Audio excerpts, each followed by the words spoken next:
Hey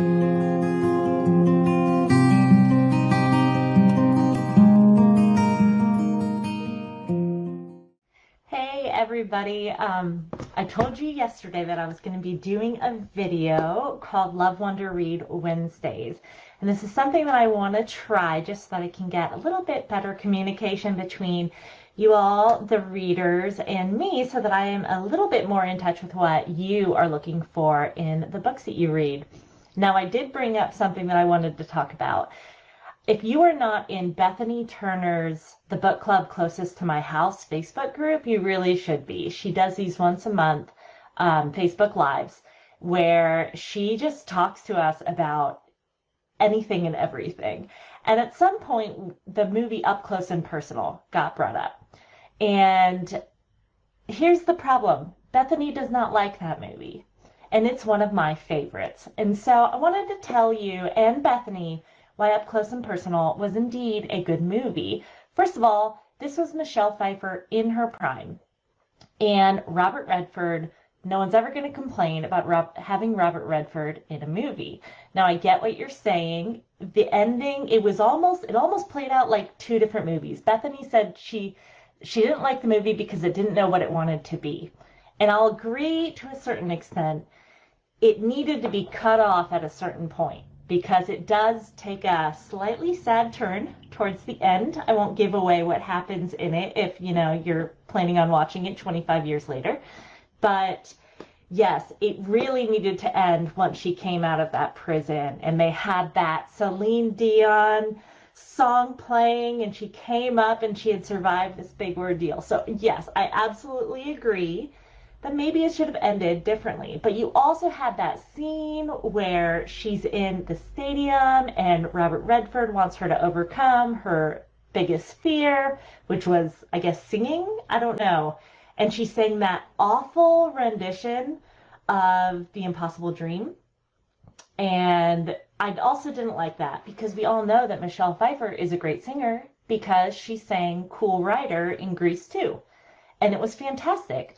We all will have that stuck in our head for the rest of the day. So I believe that Bethany is wrong. You let me know if you've ever seen Up Close and Personal. I want to know if you guys actually liked it or not. That brings me to the point of this video, which is there are tons of movies that we love to hate and movies that we hate to love. And so I wanted to see in the comments what you all think those are for yourself. One example for me, I would a million times over rather watch Return to Me or While You Were Sleeping than Sleepless in Seattle. It's just not one of my favorite movies. Again, I'm going against Bethany Turner here because she really loves that. I mean, Rebecca says she loved Michelle in Grease too. So did I. I have spent my entire life trying to mimic Michelle Pfeiffer's hairstyles. So her bangs in Grease 2, I think I had those the first 15 years of my life. And then when I saw Up Close and Personal, I chopped my hair. I was like 16, and I chopped my hair to look like a 30-year-old journalist. So that did a lot for my social life, so that was great. Joy says she hated The Wizard of Oz. I like The Wizard of Oz. I did wish that there was more of a love story in there until you get to the end and you realize that they were like her uncles or something. And then I was kind of glad that nothing ever happened between her and the Scarecrow. But, there was that moment where the romance novelist in me wanted to come out and be like, oh, she needed a love interest. But, yeah. Yeah, and so Sleepless in Seattle, not my favorite. Return to Me, one of the best movies ever written, if not the best movie ever written. So if you haven't seen it, you absolutely have to.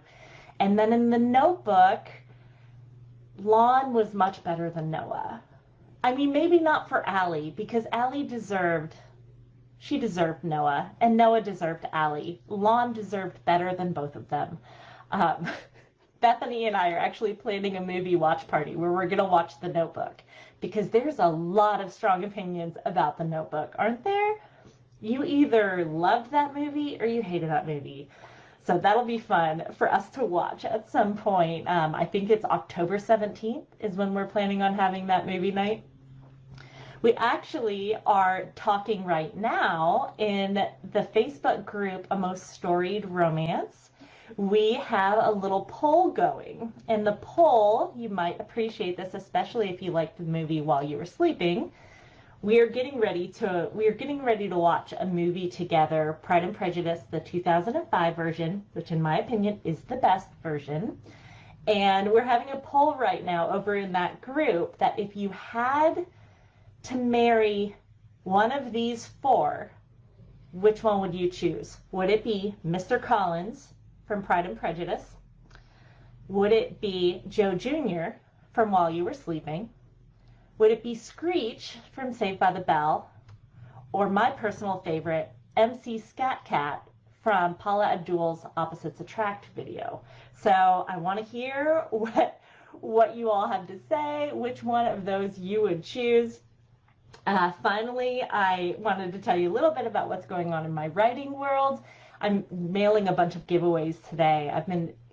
I've been doing a lot of contests, and a lot of that is to promote Love's Pure Light, which is my novella collection with Deborah Rainey and Suzanne Dietz and Shannon McNear. And it's a Christmas story, and so it's been really fun to talk about Christmas traditions. I was just on Wholesome Romance yesterday. There's still a giveaway going on if you go over to that Facebook page, and sending out a lot of these to people who have won these contests over the past few days. And then I'm also brainstorming a new story, which is a lot of fun for me.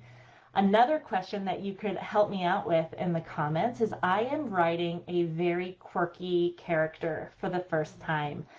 In the past, I've written mostly mainstream characters who, I try to keep them pretty relatable. Well, this one is not going to be very relatable, or she'll be relatable in really weird ways. Her name actually is Rarity, not the My Little Pony, but she lives up to her name. She's just a quirky character who dresses in all vintage clothes and just has a different way of thinking about life.